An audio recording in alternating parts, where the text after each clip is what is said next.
Begin this afternoon with our scheduled public hearing for the board's consideration. I ask the town clerk to please read the hearing notice. Hearing number 1 is to consider amending the Town of Islip Uniform Traffic Code, Schedule G, stop and yield at intersections, Schedule J, parking, stopping, and standing regulations, Schedule L, town parking lots, and Schedule M, truck exclusions. Are there any questions? Hearing none, motion. Make a motion. Motion by Councilman Flatteren, second. Second. By Councilman Cochran. All those in favor? Opposed? It is approved. Madam Clerk, if you would please read the next hearing notice. The second hearing is to consider amending the Islip Town Code TC1-5 relating to the reduction of fines for violations relating to metered parking. Any questions?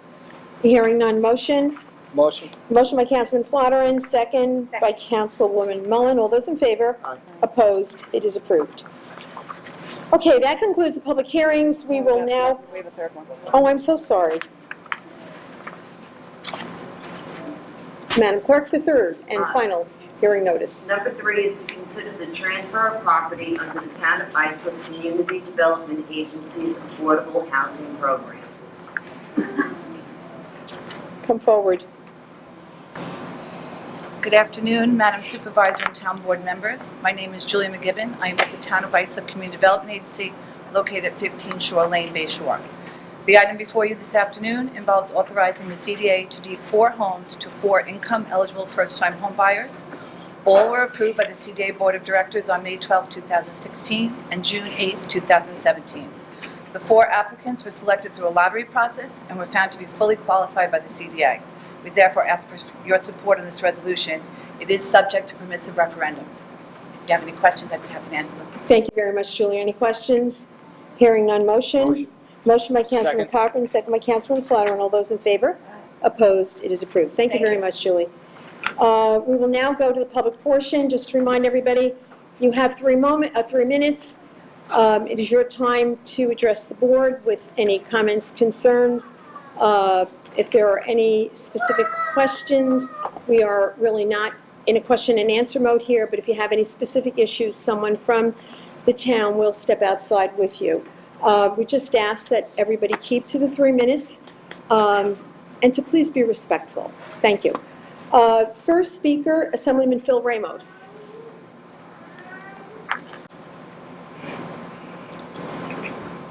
Thank you, Madam Supervisor, board members. Thank you so much for allowing me to speak. I'm here today very refreshingly in a less combative posture than at times when I have to come up here and speak. And I want to speak about the issue of Clemente Park. And I know that there are 2 resolutions today. One is going to deal with the pool. I understand the bid is out, and that at that point now the work is going to start as far as the pool is concerned. And the second one is in reference to the spray park, for which I was able to secure $2 million to be able to bring back our park in better condition. But I want to comment a little bit about where we are today and my perspective. You know, some years back when this first occurred, I remember sounding the siren. I remember coming up to this podium and speaking about what we saw, what we felt was just a disgrace of what happened to our community. And from the perspective of an elected official, I look at these things when our community is aggrieved. I look at it as a process in the way we deal with it. And there is a process in which we need to call it out. We need to stand firm. We need to expect some action and bring attention to it. And we did that in the beginning. We brought the DEC, the DA's office, and there was all sorts of investigations, and that process started. And then there is a time to expect that there is some movement and that there is justice as far as the legality, accountability, I would say. That would be the second phase is accountability. And we stood up and we spoke about that. And we spoke many times with the council persons here and Madam Supervisor. And I must note that I do note that the Madam Supervisor was not here at the time that this happened, but subsequently to that she was. So she was witness to some of these hearings that we had. And justice, it came. People were charged criminally. But then as elected officials, we're left with a situation where we have an aggrieved community. And what do we do about that? We need to talk about restorative justice, restoring back to an aggrieved community what they have lost. And there comes a time when we cannot be in perpetual polarization and not be able to work with each other. And I reached across Madam Supervisor, and we spoke about trying to bring this, what we can do about bringing this park back. And I know myself, and I also did it with Senator Croce, in the Senate side, me on the Assembly side, we were able to secure $1 million towards the cleanup. And then we worked on this money for the pool. And I reached out for Madam Supervisor, and we spoke about working together. And, Madam Supervisor, I want to thank you first off, because I mean, you understand it's a leap of faith for me to put $2 million into the town with people who we're not accustomed to working with in that way. But I believe that your mind was open and understanding that there's no Republican way to fix a pool, there's no Democratic way to make a water park, and we have an obligation to put, besides standing up and screaming about how this was bad and this is an injustice, and we needed to do that at the time, but there comes a time when we have to bring some solutions. We have an obligation to our community, and I want to thank you for working with us, because we would not be at this point today voting on putting the shovel in the ground and finally restoring the pool, bringing a water park, giving us a park better than what we had before. So to that end, I urge all the board members to please vote yes on these two resolutions. I think it's very important that we move this forward, and I understand we, in the near future, within a month or so, construction starts, so that our community starts to get that restorative justice that I referred to. That can only be done with us working together. So, as I said before, I'm here in a less combative situation. Today is a day that I feel good about what's happening, because we were able to reach across and do what our obligation is to the community. That is, work together and make things better for them after they have suffered such a disgraceful situation of what happened to them. So thank you very much. Thank you, Senator Ramos. And I thank you for your confidence in this town board in securing that funding. I will tell you, we will be very, very diligent. And your words were right on the money, no pun intended, because the time for acrimony should be behind us. It's a time for everybody to kind of pull together. And Monday evening, and every town board member was there, Monday evening we had a community fun night, and it truly was that. It was the community coming together, senior citizens, babies, kids of all ages. There was a DJ, a movie night, games. Everyone was just plain having fun. And it really, I think, spoke volumes to where we are in the process. So I thank you for your remarks and for coming down here today. Our next speaker is Mrs. Worsley.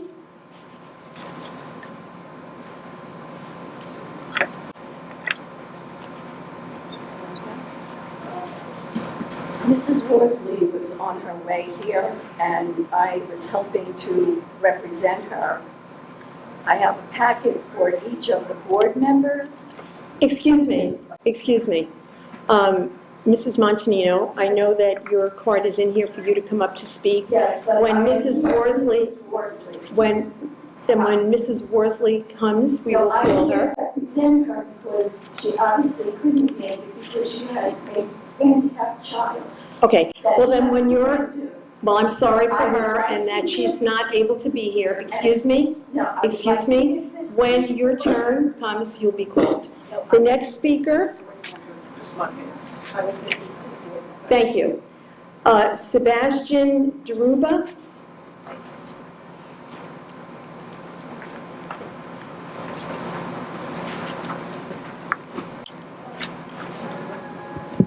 Good afternoon, everyone. My name is Sebastian Deruba. I live on 1467 Manor Lane in Bay Shore. And this is my third time that I've appeared before some of the councilmen.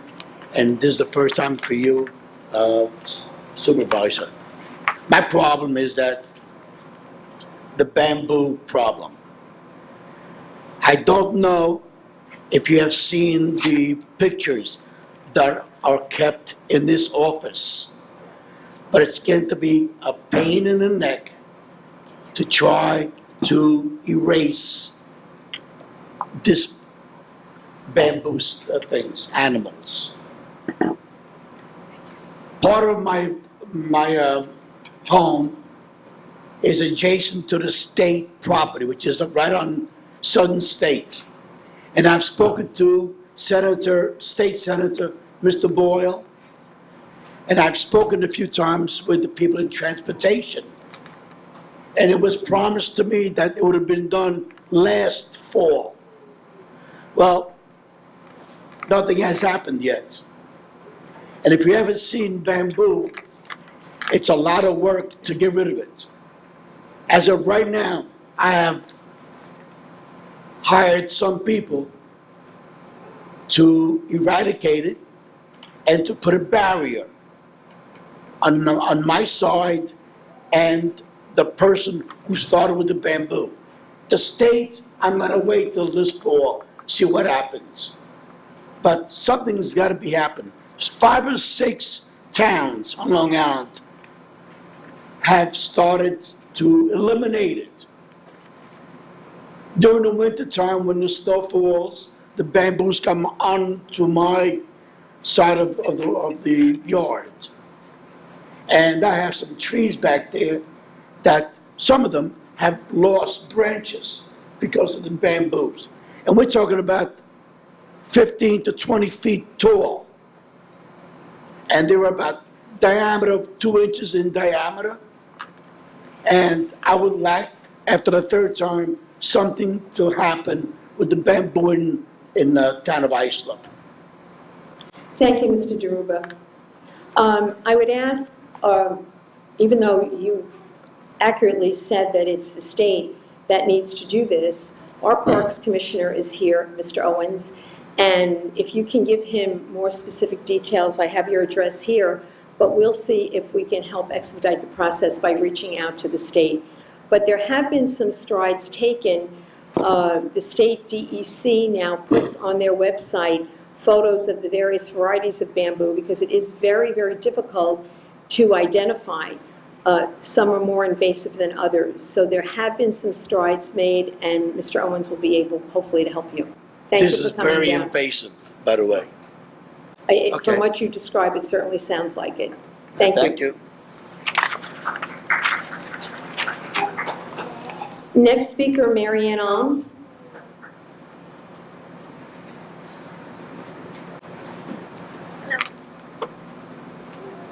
I have to write it down. Not a okay? problem. Good afternoon. I'm here today as president of the Oakdale Historical Society. Name and address, please. Oh, sorry, Mary Ann Almas, 124 Edgewood Avenue, Oakdale. Good afternoon.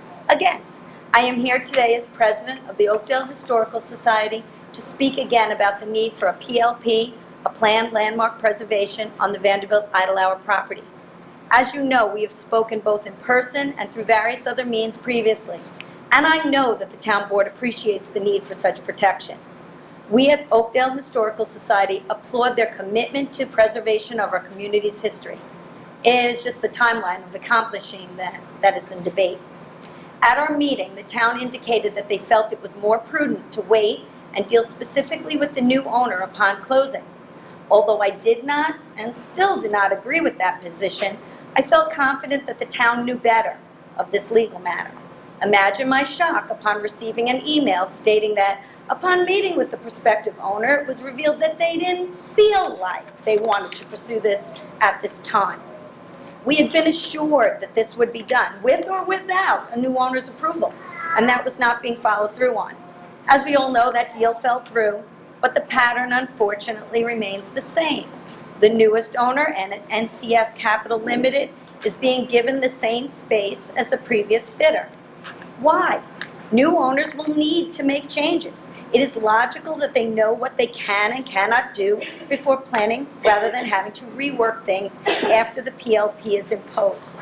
The Oakdale Historical Society and the community have been thrown a quote from Ron Meyer, Commissioner, saying in short that demolition is not an option and that the town protects the buildings from that. However, that fails to protect these structures. They could theoretically be covered in neon and painted blue. The time to act is now. The farm, the artist colony, was protected in 1976, but the town bowed to Dowling College's wishes and the Idlehour Mansion was omitted. To expect the new owner to agree to restrictions is foolish, short-sighted, and unfair to the community. SPLEA, Society for the Protection of Long Island Antiquities, has recognized the Idlehour property as one of the 5 endangered spaces for 2017. They urge the town to act now to put these protections in place. Suffolk County News picked up the story and placed it on page 1 of their newspaper. Newsday published the listing online. The community has spoken through a petition of over 2,200 people collected in a scant 30 days. We ask, respectfully, that you follow through on your word and our gentleman's agreement by handshake to preserve our history now rather than later. It's the right thing to do. Thank you for your time. Thank you, Mary Ann. As I'm sure you're aware, there was a resolution on the agenda today, starting that very process, directing the planning board to conduct the public hearing so that we can begin the process for the PLP. But thanks for coming down. Dottie Zametti?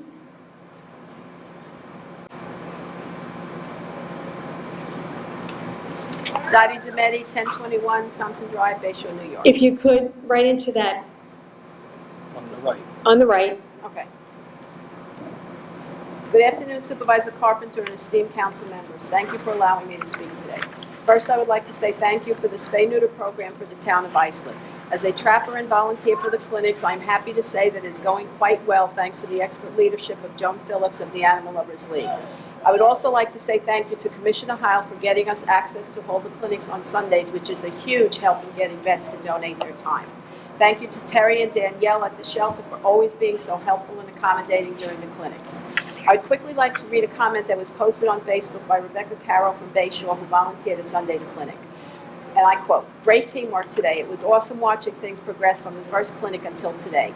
It really went as a well-oiled machine. I must say a lot of the vets that are coming to these clinics I happen to know personally, and all have had nothing but positive feedback. Now that's something to be proud of. Compared to other clinics they have worked, they feel that this is the most organized and executed. So proud of everyone who fought for this program, for Joan and her boundless knowledge, and all the volunteers and staff who trap and work for these clinics for the good of the cats." End of quote. We must be doing something right. As of this past Sunday, 3,408 cats will not be born in 2018 based on an extremely small estimate of 2 litters per female altered. It's hard to calculate how many females a neutered male cat will not breed. That's not even a dent in the many thousands of feral cats that roam the streets of our town, but it's a good start. With only a handful of trappers working off of a very long waiting list, we do have residents that are unhappy and frustrated with the lack of timely help. We are doing the best we can. Recovery space is our biggest obstacle. Nassau County came up with recovery space for 65 cats from a hoarding case in 2015, which Joan and the Animal Lovers League cared for. Maybe the Islip Town officials could work with the county officials to find a suitable recovery space within Islip Town, which will enable the program to truly help the residents who need the help. Remember, feral cats are community cats, and we all must work together to do our part to help. That being said, I would like to once again urge the board to pass the budget for a new shelter. The current spay-neuter trailer is very small, and it's extremely difficult to deal with more than 15 to 20 cats per clinic. We desperately need a shelter large enough to accommodate the needs of Islip Town, a shelter with a surgery suite and recovery area so that ongoing spay-neuter surgeries for dogs and cats will bring the overpopulation problem under control and bring the number of sheltered animals to a manageable amount without euthanasia of healthy adoptable animals. A shelter with a large cageless cattery for the cats, a large bright run for the dogs. We need a shelter that is bright, fun, inviting, appealing to people so that they actually want to come in and adopt an animal, not turn around and walk out because it depresses them to see the cats in small metal cages or the dogs in dungeon-like stalls. Animals that are stressed don't show well and don't get adopted. Please, let's get a brand new shelter and put Islip Town on the map as having one of the best and well-funded public support shelters on Long Island. Let's work together to help as many animals as we can. Thank you for your time today. Thank you, Dottie. Mike Zepatella?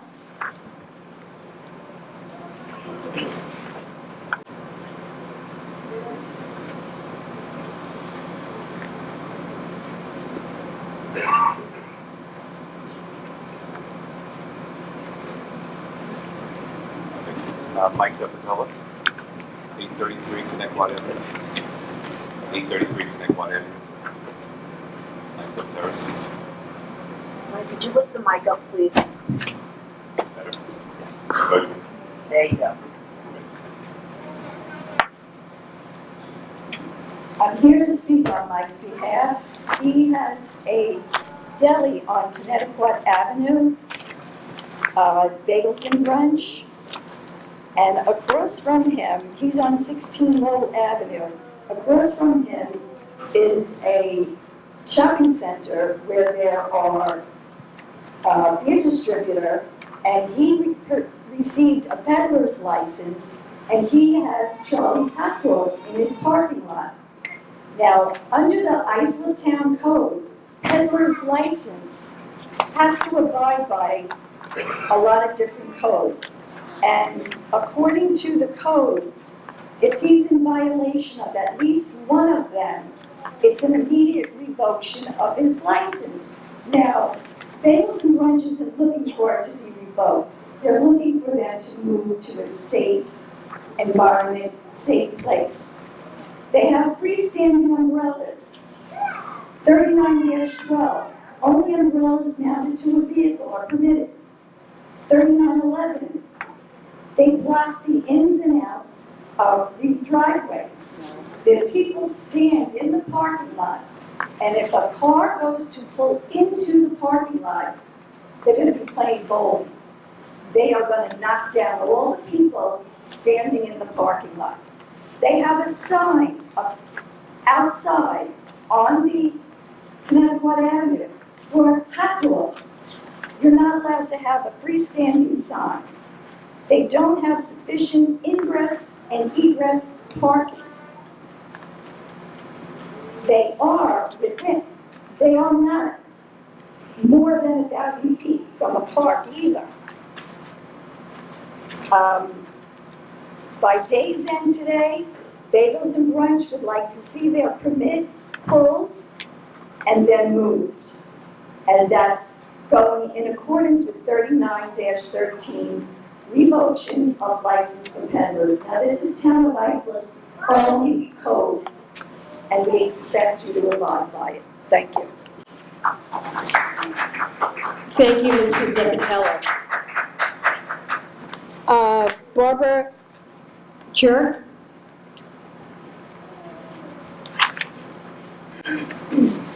Hi, Barbara Kurek, 65 Wayland Drive, East Islip, New York.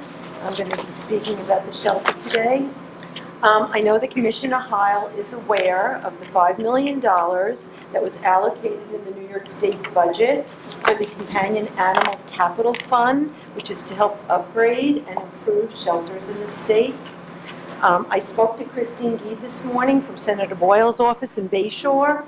She said that they're in the process of finalizing the criteria for this particular fund, and that the money should be available in 2018, and that she would make sure that Supervisor Carpenter and Commissioner Heil were notified right away, because I said, after all, we're right in Senator Boyle's back door, we're in this neighborhood. So my concern is that the town of Islip can act immediately as soon as we get this information and try to apply for a grant for this, the capital animals, the Companion Animal Capital Fund. The problem is, and this is the clincher, projects have to be shovel-ready, and shelters will have to provide matching funds in order to show the readiness of the capital project. I would hate for the town of Islip to miss out on getting a portion of this money because we didn't pass a proposal for the shelter. Now, I know you're all aware that Joan Phillips was ran the Animal Lovers League for 20 years for the Village of Glen Cove.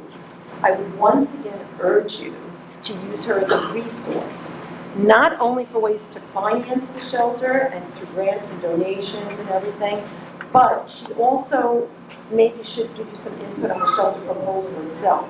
This morning she described to me ways she was able to cut costs for the Animal Lovers League shelter proposals. And it's very lengthy, but I think you should listen to her. And both Joan and I will be more than happy to help you in any way that we can Joan's words this morning is we'll help with the footwork, legwork, paperwork. I'll do anything I can. I'll sit in someone's office if I need to. I'll do research for you, anything you need, okay? Just call me. Another possible source for money for the town is this New York Clean Energy Communities Program. I'm sure you're all aware of that, or I assume you are. You guys are not a clean energy community yet, but maybe you're working toward that end. But once you become designated like that, like Smithtown's designated, you can apply for $250,000 in grant money. The thing is, the Clean Energy Communities Program will give you a coordinator for 50 hours for free to help you get your program up and running. So I don't know if you're aware of that, but it's something to consider. And it would be great if the shelter proposal itself included some provisions for green energy, because it would cut the costs in the long run for operating it. Thank you. Thank you very much, and thank you for your outreach with the Senator's office. I know that he has been very, very supportive of these kinds of issues, and actually across the strait, so we are really quite fortunate. We are scheduled to do our borrowing again at the September meeting, and hopefully some of these things can be addressed and answered, and we can have a positive outcome. Next speaker, Patty Montanino.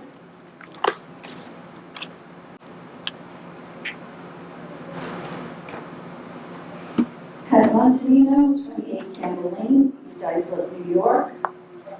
I'm here today, Chapter 6A, Property Maintenance, the Community Preservation and Anti-Blight Enforcement. 6A. Now this is the town's codes. And what I'm wondering is, if the town has codes to follow, how could they possibly give anybody in this town a violation when they do not follow their own town codes? Now here is for each board member. I won't give it to this. So you can do it.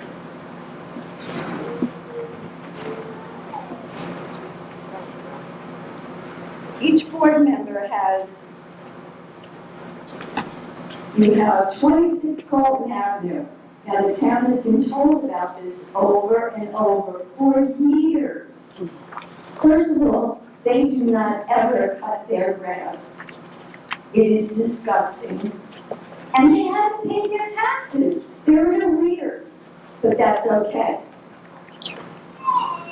How is this okay? Nobody wants to answer. And Mr. DeCiccio, as far as Ms. Worsley goes, she lives on 401 Elmwood Street in Islip Terrace. Now, this woman's husband passed away suddenly. She has a handicapped child who the father had become his best friend.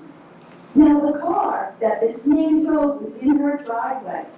She's not worried right now about getting rid of that car. She's more devastated in the loss of her husband. Now, within the past, she has taken the plates off recently.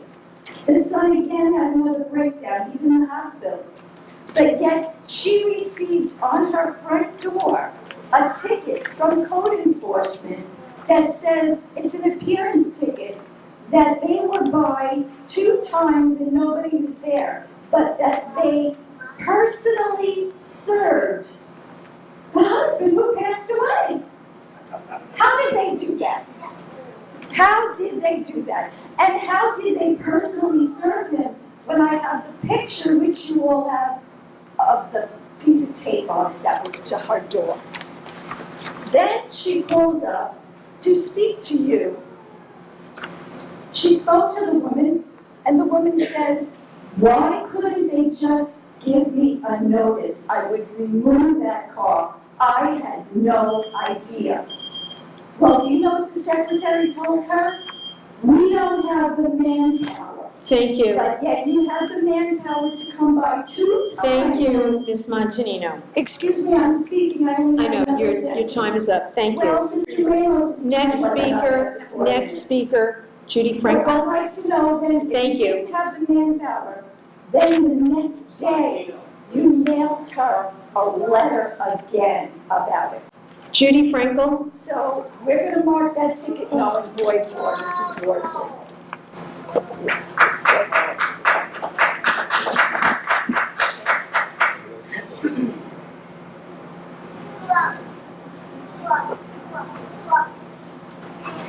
Thank you for letting me speak. My name is Judy Frankel, and I'm from New York. I'm calling, I'm speaking in reference to Judy, if you would, right into the microphone so we can hear you. I'm Better, thank you. I'm speaking in reference to 615 Carlos Road. It's been a Patco property. It's been a problem for many, many years.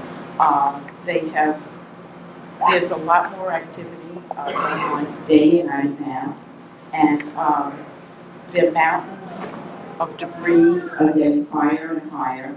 The craters that they are digging are getting larger and larger, and I'm very concerned about what is going into these craters. That when they from the sand mining that they have removed all the sand there. I'm sure there are laws or regulations for both for testing, and I'm very concerned not only about the air quality, but about the water quality. If they go so deep that they could hit some of our the water table, and also the mountains that are getting higher and higher.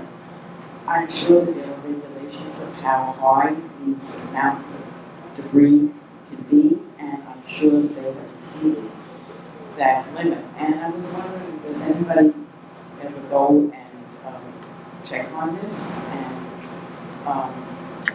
issue summonses if they are higher than the allowable height? Thank you for letting me speak. Thank you, Judy. We were kind of hoping everyone was aware because we have sent fire marshals out there on numerous occasions, but just to give everybody an update, the town has issued 8 summonses. They are due to appear in court the end of the month, and also the town has contacted New York State DEC Environmental, and they're commencing investigations. So the town is doing all we can in our power, and I'm sure the state will be doing likewise. So again, thank you, Judy. Next speaker, Steve Berkland.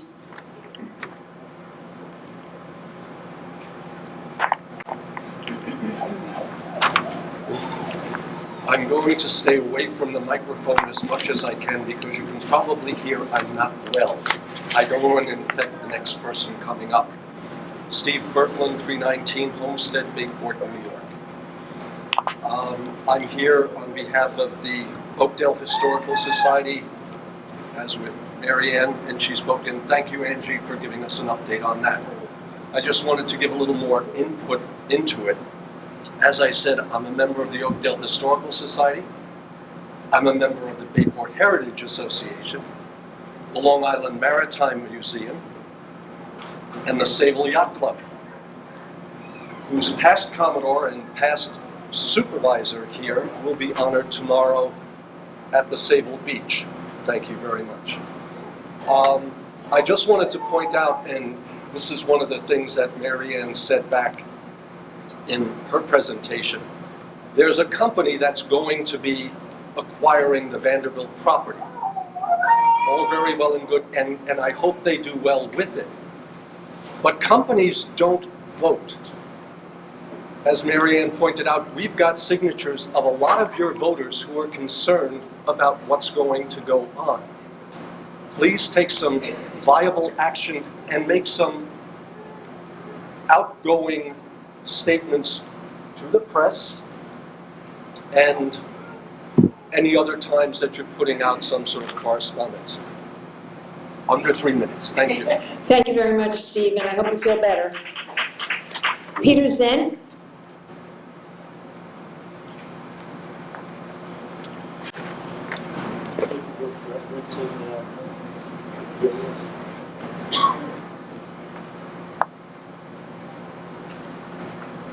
My name is Peter Zent, 58 Ocean Avenue, Bay Shore, New York. I'm addressing the board about concerns my neighbors and I have in reference to the soon opening of bed and breakfast at 69 Ocean Avenue, Bay Shore, which will be known as the Ocean Bay House. Our concern, as noted in the original planning board meetings in 2013, is that the bed and breakfast is really away from the expansion of Seabourn Marina. Therefore, because the bed and breakfast is open soon, before the CO is issued, please make sure that the site plan, the covenants, and restrictions are enforced. Currently, on that site, there is car parking at the southeast corner with full access to cars from Seabourn Marina to the south. The approved plans call for landscaping and fencing between the two properties, and I quote, pedestrian-only access shall be permitted along the southern property line. In addition, Seabourn Marina has purchased the waterfront property to the north, 63 Ocean, and is docking boats at that property. I live across the street and now have 5 commercial properties. This is a residential neighborhood operating to the east across the street. Only 3 are approved by the town of Islip. Thank you. Thank you, Peter. Sheila Edmondson.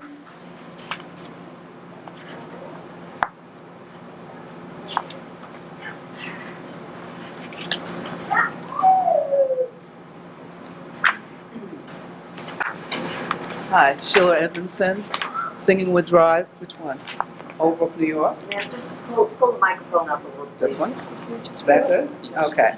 I came before you at the beginning of the year. This is basically a reminder of some of the things I said. In 1988, Northville Industries in Holtzville, that depot up there, reported a gasoline leak that occurred over a span of 10 years. Approximately 800,000 gallons of gasoline leaked into the ground undetected from a faulty valve. The gasoline made it down to the water table. Test wells were placed behind homes as well as on Patrick Holbrook Road. We were told it would be impossible to get even half of that out. I don't even know what the status of that is today.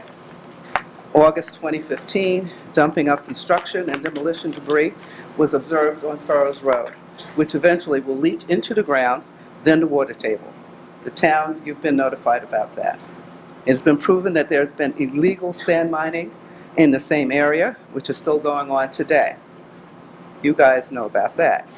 January 2017, residents of the colony and surrounding developments waged the battle against the Green Rail project, which was finally withdrawn, but can come back and bite us in the butt any day.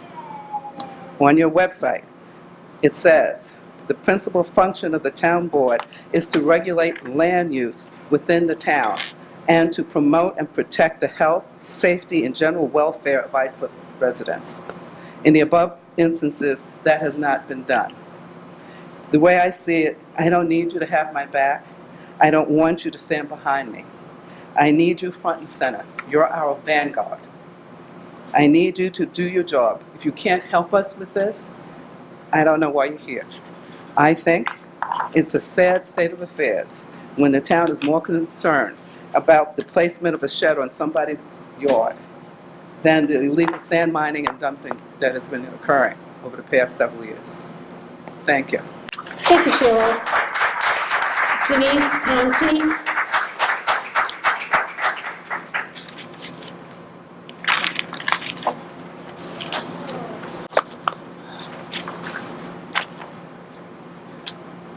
Good afternoon, Madam Supervisor, Town Board. My name is Denise Conte. I live at 6 Burrard Boulevard in Oakdale. I've lived in that location since 1964. I'm before you right now because I'd like you to really consider what Steve has just talked about and what Mary Ann's talked about, preserving the landmarks within our town, and most especially in Oakdale. As I said, I've lived there for over 50 years. I saw the windmill that used to be at the windmill gates. As soon as the developer took it over, the windmill was gone. I'm the administrator of St. John's National Landmark Church. We're the second oldest church in Suffolk County. We work very hard to make sure that we have brought the church back, that we've made it a community center. Oakdale doesn't have a community center. So on our little corner, because we don't have a downtown, we're trying to pull people in. You'd be surprised how many people want to know the history of the church, how many people want to know the history of the Board Mansion across the street. I've personally witnessed an ornamental copper roof from the 1890s being ripped off the garage of the Bourne Estate and never got an answer. Maybe 3 years later, St. John University told me it was a mistake. I've seen what the catering company has done to the Bourne Mansion with new windows, took out a huge, huge organ. The bellows room was bigger than my home. Scrapped it, because we have to get the diners in there. Slowly, they're ripping the Bourne Mansion apart. Slowly, the boathouse will be in decay. We have an opportunity to really save something of the Vanderbilt Mansion, and it appalls me that we can't go inside. All we're talking about is outside the building. What about the treasures inside? The North Shore and a lot of states make commerce about, come look at our Gold Coast mansions. I implore you to think about the history that we can save. I know right now it's very expensive because we let it go too long. But if we can pass the PLB and be more mindful, then we will have little developments that say windmill gates and take down the windmill. How ridiculous. Thank you for your time. Thank you, Denise. Samantha Robillard.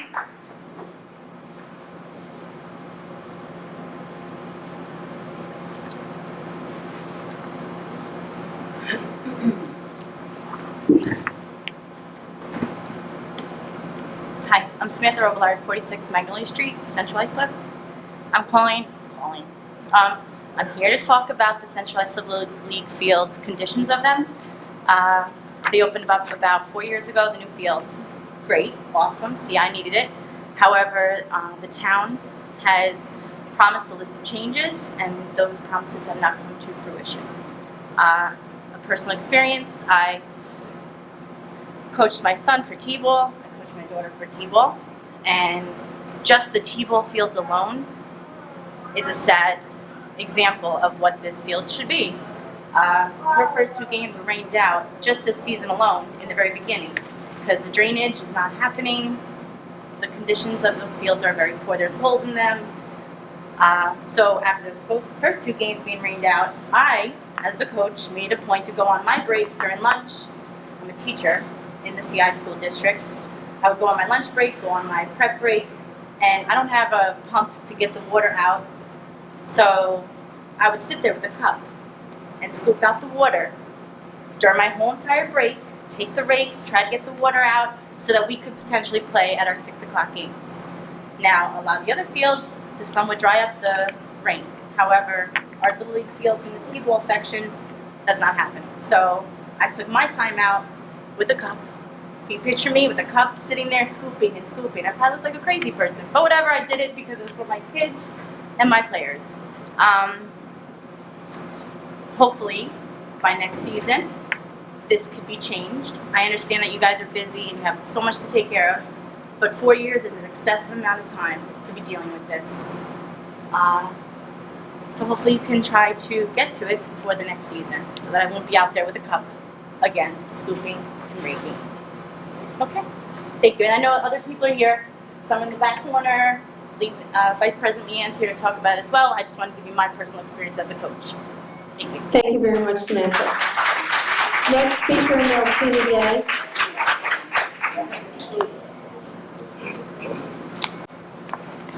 Nelsina A. Day, 27 East Cherry Street, Central Islip, New York. Good afternoon to all.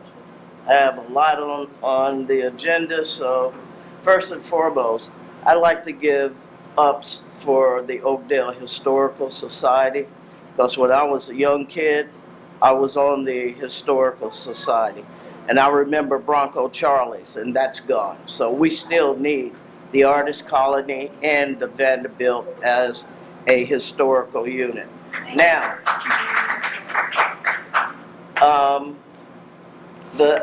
a lot of abandoned houses in Brentwood and Central Islip have weeds so high, and now they're dry, and we are looking at some fire problems. The corner of 8th and 2nd Avenue, the corner of Prospect and Noble.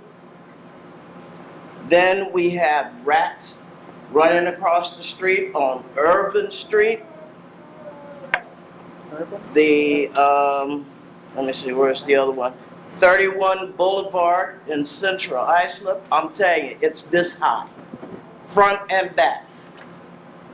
Then on 8th Birch Street in Central Islip, there's a man by the name of Mr. Gardner who keeps moving from house to house to house. He's living in that abandoned house. He needs to be taken out, the place reboarded up, and that grass cut before we have a fire with the other houses burning down.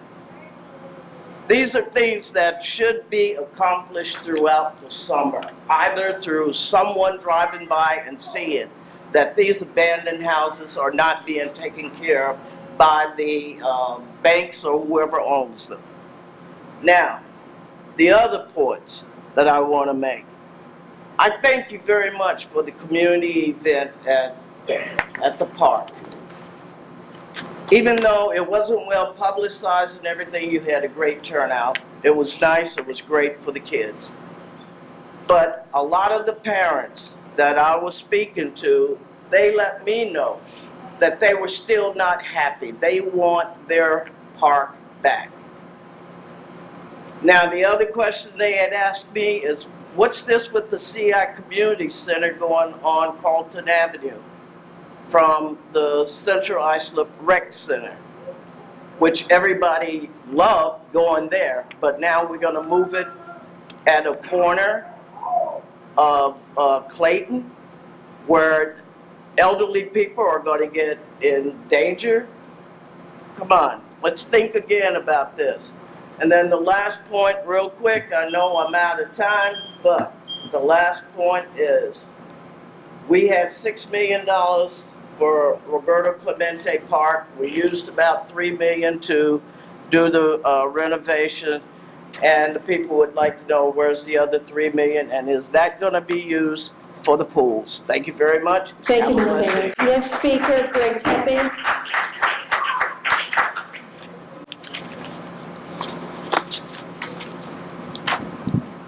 Greg Pepe, 127 St. Paul's Lane, Islip, New York. I questioned Mr. Fletcher about why the Hamlet of Islip is now getting section parking, line parking.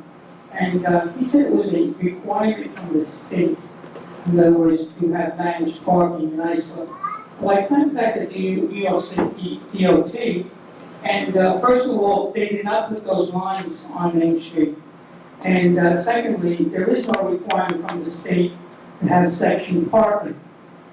My next concern, I'd like to hand these two photos, please. I want you all to view this. This is Main Street right out front in Islip. The spacing in length in Islip Town is 17 feet 4 inches. Okay.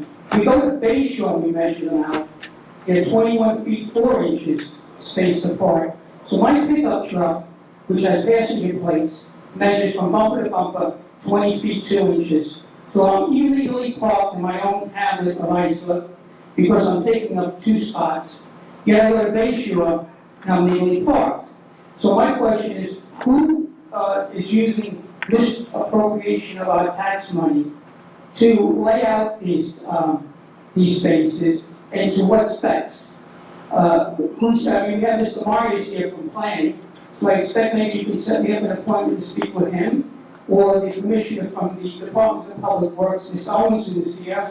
I'll be out in the hall, and maybe he can explain why there's a 4-foot difference between the hamlets of Bay Shore and Islip, Also, the diagonal no parking zones, the striped zones, it's 2 feet spacing in Islip versus 4 feet in Bay Shore. So, who do I speak to? Can you give me a heads up? This is a concern. I mean, I can get ticketed parking in my own hometown because my vehicle's taking up 2 spots. As you can see from those photos. Yeah, I see. People are hanging over the lines. So I think Fenceman Inc. did a bad job, or your planning department laid the whole thing out wrong. So, you know, if you like, you can even call DOT Engineering at 631-231-6860 and speak with them. Thank you. Thank you, Mr. Pepe. Jim Slouch, I'm sorry if I'm mispronouncing it. Hi, I'm Jim Slouch, 415 Cliff Street, Central Islip. By the way, I was here about, I guess, a year ago, and the audio on this thing is terrible. It sounds like this on a TV set. If you're lucky, you can understand it most of the time. I don't know why they don't adjust the audio. I'm not trying to be funny, but that's what it sounds like. I just wanted to mention the parking meters. I remember when they first put them in Patchogue, I couldn't figure out how to use it. I never went back again. I don't know why you can't put the ones in that even a monkey can use. You put a quarter in it, you turn it, you don't have to think about anything. I couldn't figure out how to use it. I don't think they're any good. They're a turn-off. I happened to watch the last meeting on TV, and you said something about raising the trees along the park there on Lowell Avenue. I'm at odds with you and her. I can't believe it that you want to knock down all those trees. No, we're not knocking down trees. When you're raising the umbrella, you're actually cutting out the bush on the bottom of the trees so that you have a line of vision into the park or whatever the area is. No, we're not taking down any trees. It's nice to have that because of the noise. You've got the ice cream trucks running around the blocks. You can hear them all the way on Lowell Avenue. You cut the trees down, but you hear them all day No, long. we're not cutting down any trees. And they don't let those trucks in Park Row, so I don't know why we got to put up with it. By the way, this article was in Newsday. FBI agent to oversee code enforcement. I don't know why we can't get that in Central Islip. We got so many people in some of these houses that I can't park in front of my own house sometimes. And we got these loud parties every weekend. It's the Latinos doing it. I don't want to be called a white supremacist because I'm mentioning them who are doing it, but if they're not playing Led Zeppelin, which I wouldn't want to hear either. I couldn't be lucky enough to move next to a Beverly Sills type. But we're stuck with these parties that you can hear a half a mile away. And last time I called, last weekend, the cops are yelling at me for calling. You're bothering us with this. I don't know why. You can't do this, right? It's against the town code to have this loud. They bring in these professional DJs and they blast this music till 1 in the morning. And the guy next door has stage 4 cancer. I got a brother with congestive heart failure. I got high blood pressure. I have a brother with a heart attack. And they're arrogant about it. You know, the cops come sometimes and tell them to turn it down. As soon as the cops leave, they turn it back up again. We don't have good neighbors. That's why these houses don't sell. And that's why you got these problems in the neighborhood, probably with MS-13, because this kind of atmosphere attracts that kind of people. You're not going to bring intelligent individuals into Central Islip with this stuff going on. That's all I have to say. Thank you, Jim. Sarah Palazzotto. Sarah?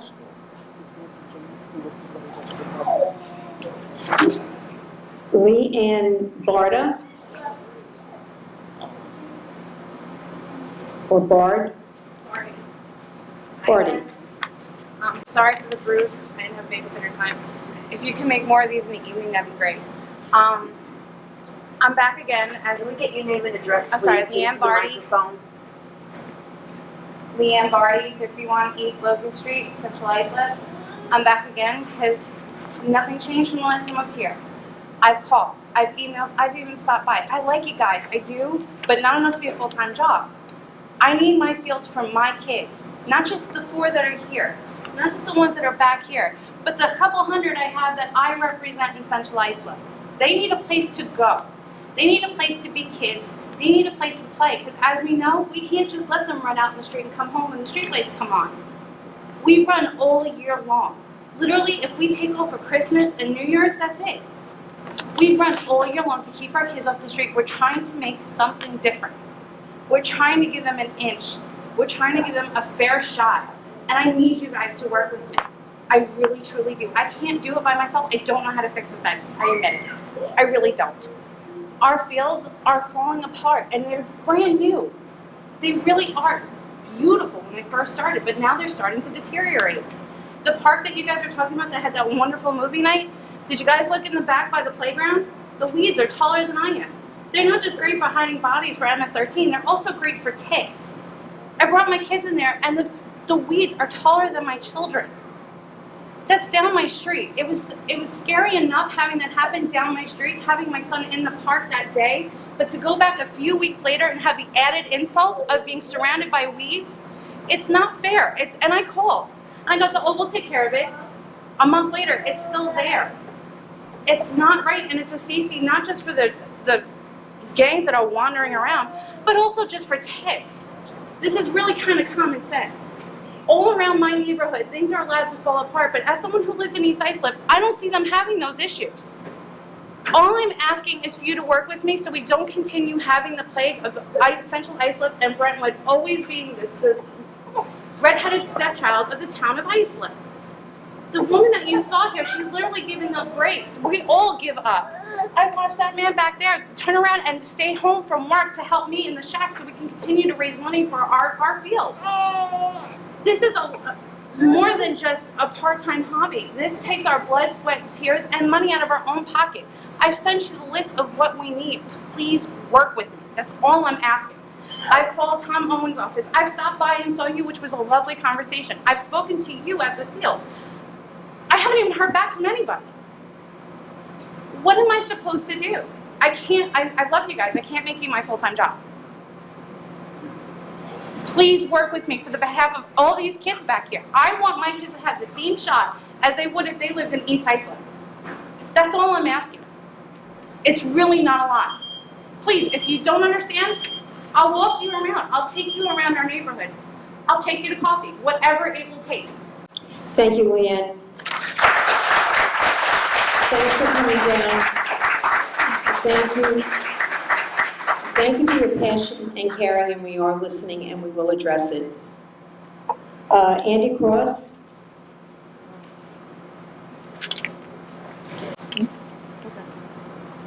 My name is Andy Cross. I live at 114 Redwood Street in Bay Shore.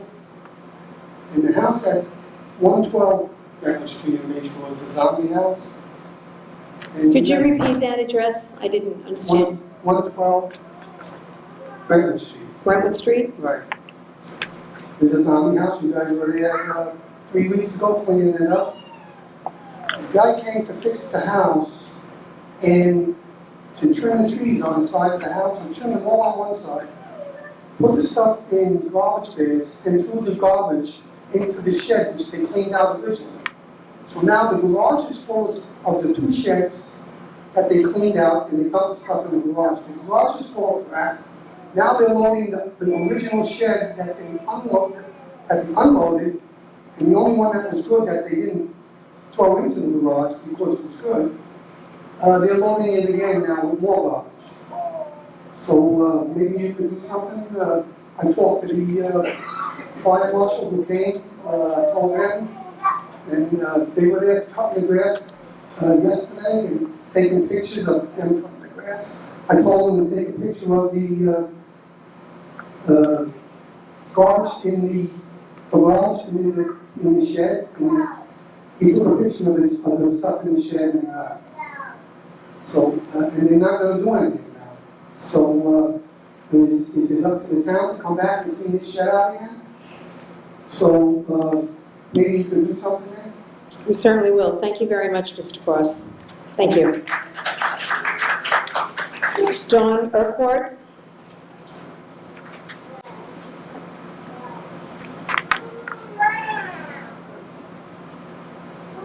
Don Urquhart, Colony Drive, Walport. I'm here once again because of the conditions on the industrial parcels on Burroughs Road.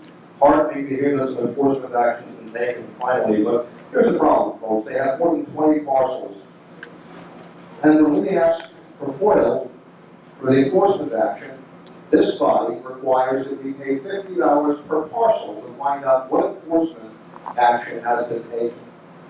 That's onerous. It's beyond onerous. That's an attempt to keep the public from knowing what's going on, what's being done with their money and in their name by their elected representatives.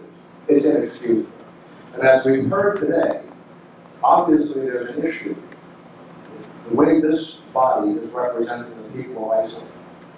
And certainly when we talk about fixing the weeds, we just sent in photographs of the conditions of the sidewalks on Burroughs Road. Stunning, absolutely stunning. And people have come here for months and spoken to this body to request relief. And as usual, this is not a question and answer, so you sit before us like cigar store Indians, as if we're some sort of entertainment. And we get no responses, we get no answers, we get nothing.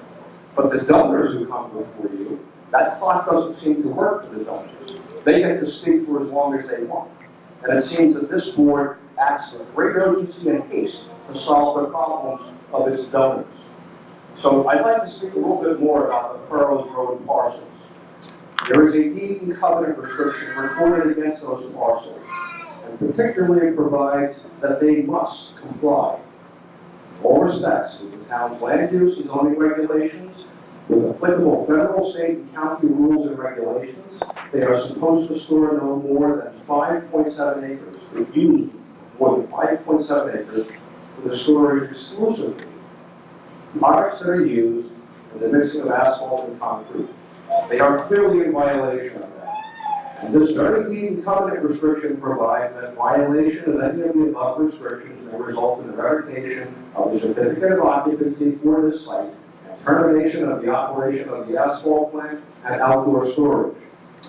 So, the board refuses to do that. And so we're left to breathe whatever it is that comes off those piles. And in recent weeks, more trucks coming from New York City in the dark of night off Nichols Road are dumping on piles that are more than 70 feet high. Now, I'll remind you folks that you are the they who are supposed to keep us, the public, safe.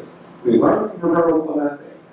Contaminants and that destruction and demolition debris can cause serious disease. By the time it is diagnosed, it is too late. Now that you know that, and you've chosen willful ignorance, and as you look at us, you're responsible to protect us. How do you continue this and live with yourselves and shake my head in amazement? Thank you, Mr. Oakley. Our next speaker, I believe it's Debbie, but I'm not positive, Daraj, and perhaps George Solomon.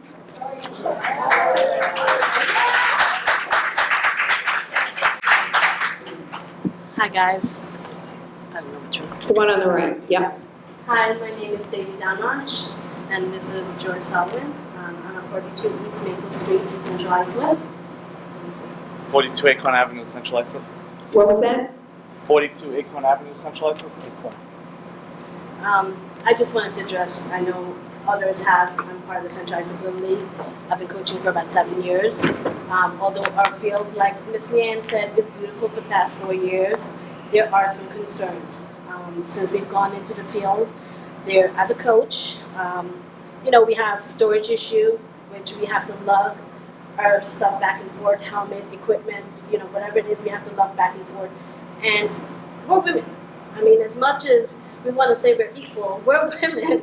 And it takes a toll on you. On top of that, we have to maintain our house or home, but the dedication is there for our kids, to make it different for our kids.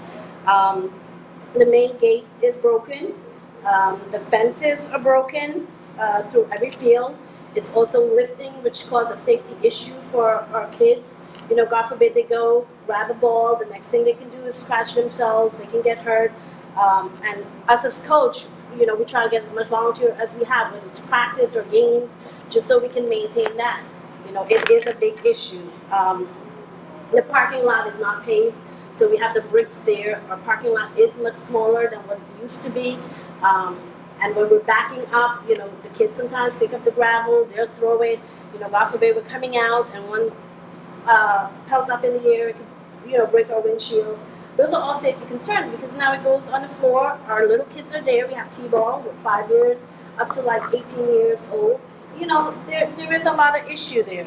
Our bleachers, although we do have a few of them, they're splintered, they're broken, and there's not enough for our little ones. Our little ones come and there's no place for them to sit. Parents are holding them in their hands. You know, they're running around. I'm sorry, I know there's a lot. I'm just trying to go through it. And, you know, play on our fields. We spent, myself and him, we go, like Leanne said, we go all year alone. Whether it's on the field or off the field, we're with those kids 7 days of the week. And whatever we have to do, the drainage issue, we're out there at 7 o'clock in the morning, 6 o'clock in the morning.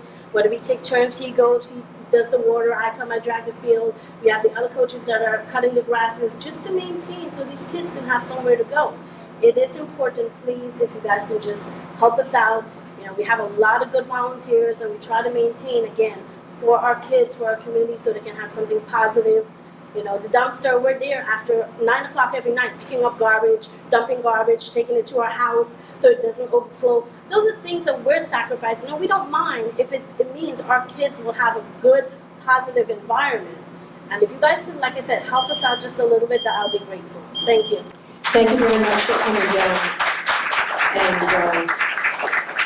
And I know the commissioner is here, listening, taking notes, and we will address it. That is all those that have signed up to speak. I'll entertain a motion to close the public portion. Make a motion? Motion by Councilman Flower, second by Councilman Bergen. All those in favor? Opposed? The public portion of the meeting is now over. We will go to the first item on the agenda this afternoon, of the appropriation transfers. Any questions? Hearing none, I'll entertain a motion. Motion by Councilman Cochran, second by Councilman Bergen. All those in favor? Opposed? Is approved. The second item on the agenda are the bid awards. Any questions? Hearing none, I'll entertain a motion. Second. Motion by Councilman Bergen, second. Motion by you. I didn't make the motion, I said I'd entertain a motion. You making the motion? Sure. Great. Motion by Councilman Bergen, second by Councilman Mullen. All those in favor? Opposed? It is approved. Next item are the option year resolutions. Any questions? Hearing none, is there a motion? Motion. Motion by Councilman Cochran, Second. second by Councilman Mullen. All those in favor? Opposed? It is approved. Next item on the agenda is the authorization for the supervisor to enter into an agreement with BOCES to participate in the cooperative purchasing program for the 2017-18 school year. Any questions? Motion? By Councilman Mullen, second. Second. By Councilman Cochran. All those in favor? Opposed? It is approved. Next item on the agenda are the Board of Cleanup resolutions.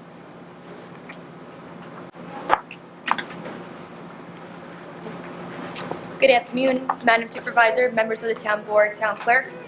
Taryn Krasinski, Assistant Town Attorney with the Town of Islip, 655 Main Street, Islip, New York. Number 1, to clean up the premises located at 2 Manton Street, Sayville. On this 2 Manton Street in Sayville. On this property, there now exists high grass and overgrown vegetation, which constitutes a nuisance and presents a fire, safety, and health hazard. Notice of this hearing was provided to all known persons with a property interest in this premises. Any questions?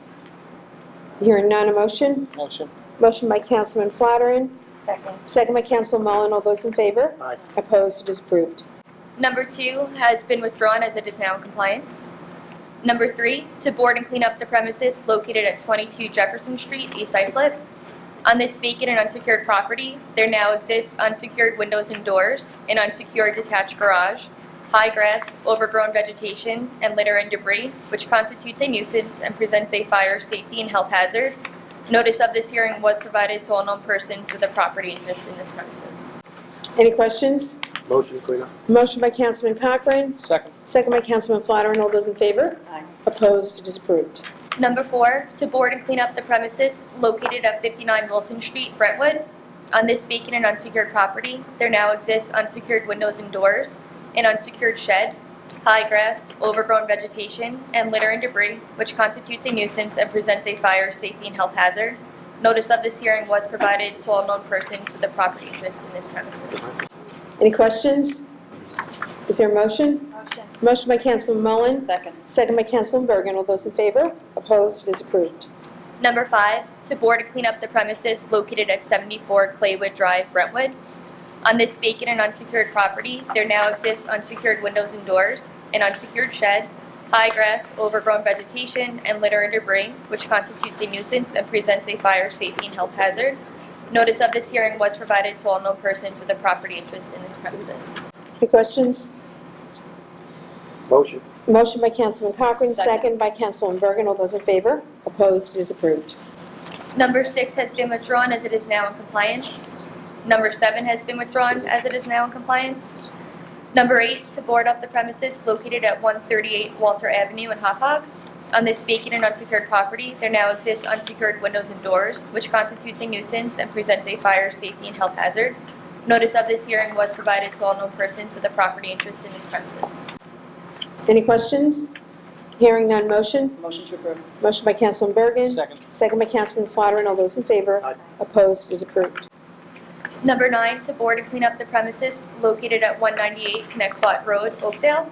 On this property, there now exists unsecured windows and doors, an unsecured garage door, high grass, overgrown vegetation, and litter and debris, which constitutes a nuisance and presents a fire, safety, and health hazard. Notice of this hearing was provided to all known persons with a property interest in this premises. Any questions? Hearing none, motion? Motion. Motion by Councilman Cochran. Second. Second by Councilman Mullen. All those in favor? Opposed? It is approved. Number 10, to board up and clean up the premises located at 494 Victory Drive, Ronkonkoma. On this property, there now exists unsecured windows and doors, an unsecured garage door, high grass, overgrown vegetation, and litter and debris, which constitutes a nuisance and presents a fire, safety, and health hazard. Notice of this hearing was provided to all known persons with a property interest in this premises. Any questions? Motion? Motion. By Councilman Mullen. Second. Second by Councilman Bergen. All those in favor? Aye. Opposed? Approved. Number 11, to board and clean up the premises located at 535 Grand Boulevard, Brentwood. On this property, there now exists unsecured windows and doors, an unsecured shed, high grass, overgrown vegetation, and litter and debris, which constitutes a nuisance and presents a fire, safety, and health hazard. Notice of this hearing was provided to all known persons with a property interest in this premises. Any questions? Motion? Motion. Motion by Councilman Cochran. Second. Second by Councilman Flaherty. All those in favor? Opposed? It is approved. Number 12, to clean up the premises located at 1410 Montauk Highway, Oakdale. On this property, there now exists high grass and overgrown vegetation, which constitutes a nuisance and presents a fire, safety, and health hazard. Notice of this hearing was provided to all known persons with a property interest in this premises. Any I questions? have a question. Certainly. Councilman? Taryn, I don't, there's only 3 or 4 pictures here. I just don't see, is the building not secure with the windows or a door open? Because I don't see that. The fire, it's only for a cleanup, so the fire marshal Oh, recommended it for a Perfect. cleanup. Thank you. Any other questions? Motion? Motion. Motion by Councilman Bergen. Second Second. by Councilman Mullen. All those in favor? Aye. Opposed? It is approved. That's all we have on the board ups and cleanups? Yeah, number 13 was withdrawn. It was withdrawn, it's in compliance, yep. Okay. Then that's it. Thank you. Thank you very much.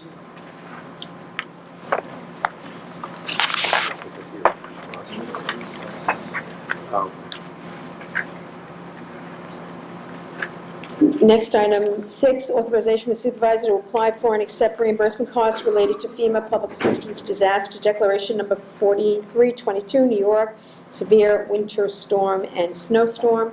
Any questions? Motion? Motion. Motion by Councilman Cochran, second. Second. Second by Councilman Mullen. All those in favor? Opposed? It is approved. Next, we have meeting of the Town of Islip Resource Recovery Agency. I'll call for motion to convene. Motion. Motion by Councilman Flaherty. Second. Second by Councilman Bergen. All those in favor? Opposed? It is convened, and a quorum being present. Commissioner Heil. Good afternoon, Madam Chair, members of the agency board. My name is James Heil, 401 Main Street, Islip. The items on the agenda for this afternoon are approval of the minutes of the June 20th, 2017 agency board meeting. Motion Make a motion. by Councilman Mullen, second by Councilman Cochran. All those in favor? Aye. Opposed? It is approved. Next resolution is authorizing the agency to enter into a contract that was, we received 3 prices for. The bid would be awarded to Pace Analytical Services for a 3-year contract to provide analytical services for groundwater monitoring, leachate monitoring, and ash monitoring. Approximate cost for the 3 years is $533,000. This is in compliance with state regulations. Thank you, Jim. Any questions?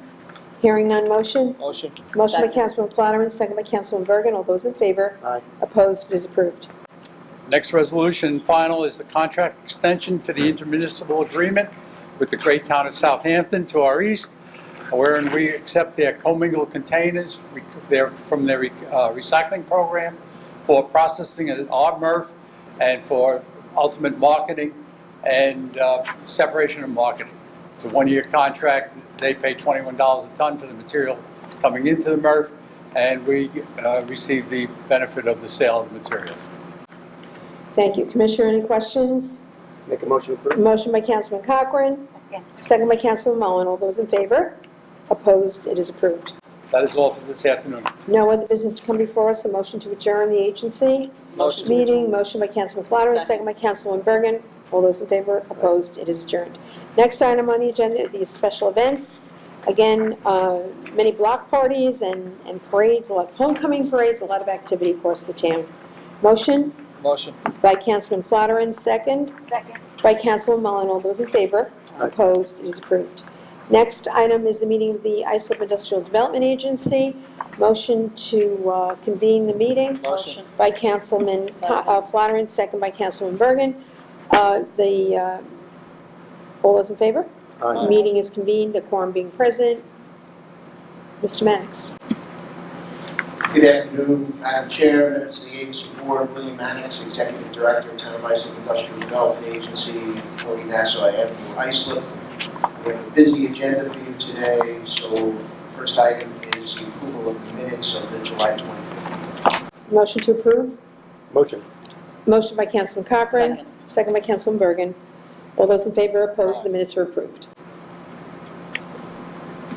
We have 7 inducement resolutions. These are all new projects that you're seeing for the first time. The first of which is an inducement resolution for Emergency Ambulance Service Incorporated, looking to purchase 1580 Ocean Avenue, Bohemia. This is a fast-growing private medical transport company. Currently employ 140 people. They are projected to create 60 new jobs. They will be purchasing an existing facility that was used for bus transport, so it fits their use very well. And they will be investing $3.3 million in the project. Any questions? Motion? Motion. Motion by Councilman Bergen, second by Councilman Flannery. All those in favor? Aye. Opposed? It is approved. Next inducement resolution is for the Cornerstone at Hopog. This is a multifamily senior rental housing development on approximately 9 acres in Hopog. Plans call for a total of 94 rental units. This company, this developer, will be investing over $22 million. Any questions? Is there a motion? Motion. Motion by Councilman Flannery, second by Councilman Cochran. All those in favor? Opposed? Is approved. The next inducement resolution is another housing project for Bellhaven Commons in Central Islip on Carlton Avenue on the grounds of the former psychiatric facility. It involves the preservation, renovation, and environmental remediation of the buildings commonly known as the Sunburst buildings. It also involves additional construction on that site. Currently, this property is blighted as it has been abandoned and not used by its current owner, New York Institute of Technology. I'd like to point out that the entire property is off the taxable rolls currently, so there are no tax revenues coming from it. And the developer is proposing a $52 million capital investment. Any questions? Hearing none, motion? Motion. Motion by Second. Councilman Flannery, second by Councilman Cochran. All those in favor? Aye. Opposed? It is approved.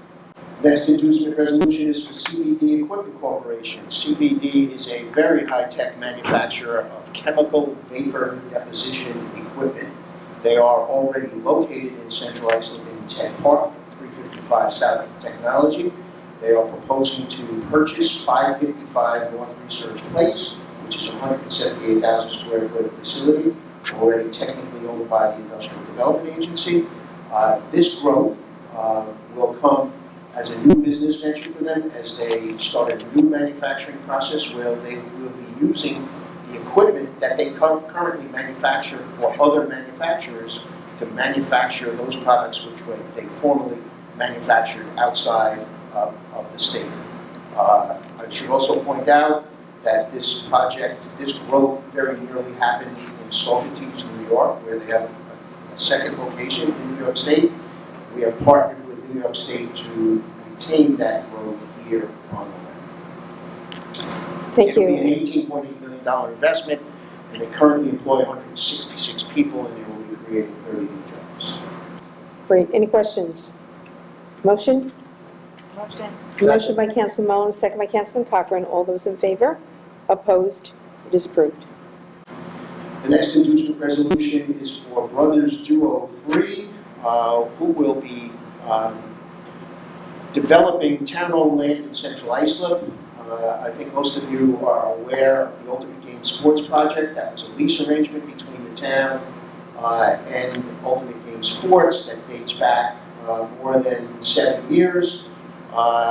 This company will be entering into an assignment and assumption of that lease from the former leaseholder and will essentially be doing the same type of project that Ultimate Game Sports was, where they will be developing town-owned property on the former site of the Central Islip Little League ball fields for playing fields, primarily for soccer, and soccer academies, and youth sports training and development. There will be 2 phases to the project, the first of which will be a 5 athletic field development, and some additional athletic fields will follow in phase 2. Any questions? Motion? Motion. Motion by Councilman Flatteren. Second? Second. Second by Councilman Mullin. All those in favor? Aye. Opposed? It is approved. The next inducement resolution involves Nationwide Court Services, who's currently located in Ronkonkoma and will be purchasing the building that they currently lease and expanding it. Nationwide is essentially an outsourcing back office operation for the legal community. They do things like process servicing, legal advertising, title searches, abstract, etc. They are expanding rapidly. They are a women-owned company, and they have moved already into markets in Maryland, New Jersey, and Pennsylvania, with plans to expand even greater. And we are very happy that they have chosen Iceland for that expansion. They could easily have gone to any of those other locations. Any questions? Hearing none. Motion? Motion. Motion by Councilman Cochran. Second. Second by Councilman Flatteren. All those in favor? Opposed? Is approved. The next inducement resolution involves Jack Pedowitz Enterprises. This is a rigging company, basically providing services to the construction industry, cranes, over heavy machinery installations. They're currently located in Copiague. They currently employ 82 people. Will create 15 additional jobs, and will be investing $7.15 million into a facility on Express Drive north in Hop Harbor. Any questions? Is there a motion? Motion. Motion by Councilman Mullin. Second? Second. Second by Councilman Bergen. All those in favor? Aye. Opposed? Is approved. That's the end of the new projects. The next is an authorizing resolution for Constance Court Partners Competition Architectural Metals that you induced at the, it's a manufacturer that you induced at our last meeting. Any questions? Motion? Motion. Motion by Councilman Cochran. Second. Second by Councilman Flatteren. All those in favor? Opposed? It is approved. The next is an authorizing resolution in anticipation of closing before the end of the year on Bayshore Main and Fourth LLC. This board introduced this project last year. We held off any further authorization until they received a special permit from the Islip Town Planning Board, which they have done. The project has slightly changed from that, but it involves the conversion of a current office and retail building into mixed use on Main Street in Bay Shore in furtherance of the town's master plan looking to attract mixed use development in downtown Parkers. Any questions? Hearing none, motion? Motion. Motion by Councilman Flatteren, second? Second. Second by Councilman Mullen. All those in favor? Opposed? It is approved. The next is also an authorizing resolution in anticipation of a closing prior to the end of the year. This involves Bright View Sable, which is a senior assisted living facility. This involves a $64 million investment on the part of the developer on Broadway Avenue in Sable. Any questions? No. Is there a motion? Motion. Motion by Councilman Cochran. Second. Second by Councilman Mullen. All those in favor? Opposed? It is approved. And the last is a resolution authorizing a sublease agreement involving Bridgestone America Tire, Heartland Boys 2, and Sherrilton Enterprises. Sherrilton will be giving up some space within an existing Town of Islip IDA facility. However, Sherrilton will not be reducing their workforce, and Bridgestone will be moving into some of that former space occupied by Sherrilton and employing about 10 people. Any questions? Motion? Motion. Motion by Councilman Flatteren, second Second. by Councilman Mullen. All those in favor? Aye. Opposed? It is approved. And no other business coming forward. Thank you very much, Bill. Having no other business, have a motion to adjourn. Motion to adjourn. Motion to adjourn by Second. Councilman Flatteren, second by Councilman Bergen. All those in favor? Opposed? The Islip Industrial Development Agency is adjourned. We'll go to item 10, authorization for the supervisor to enter into a contract with Benson Contracting, Inc. for contract DPD 417 swimming pool renovation at Roberto Clemente Park in Brentwood. Thank you to the department for shepherding this through. We had 3 responsible bidders, went obviously with the low bidder, and someone who has a very good reputation in this field, so we're very hopeful that this will move forward promptly. Any questions? Hearing none, motion? Motion. Motion by Councilman Cochran, second by Councilman Flatteren. All those in favor? Aye. Opposed? It is approved. And item number 11, this is the resolution that Mr. Ramos was here earlier about, the authorization for the supervisor to apply for and accept the grant funding from the Dormitory Authority of the State of New York for improvements to Roberto Clemente Park pool facilities, including the installation of a spray park. Much awaited. Any questions? Hearing none, motion? Motion. Motion by Councilman Bergen, second by Councilman Flatteren. All those in favor? Opposed? It is approved.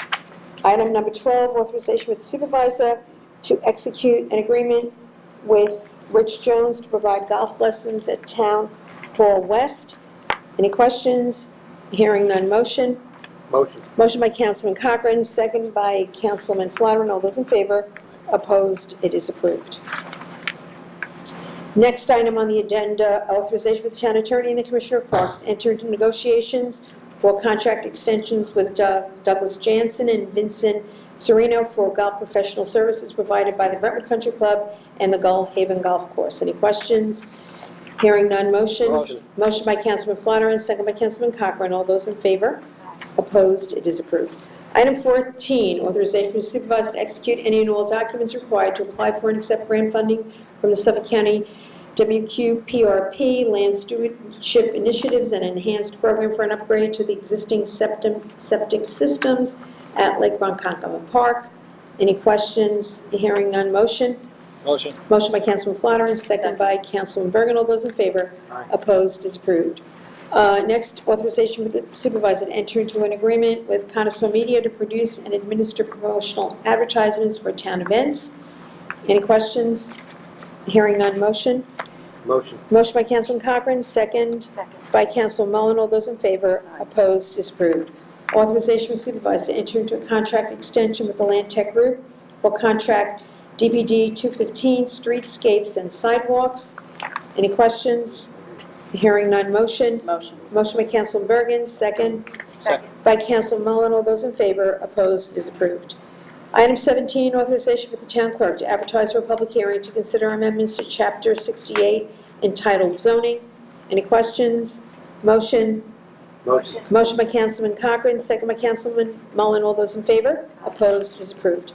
Next, item 18, authorization for the supervisor to execute an agreement with Atlantic Coast Auto Brokers to utilize 200 square feet of office space at 150 Arrival Avenue, Ronkonkoma, related to aviation travel, and 10 parking spaces.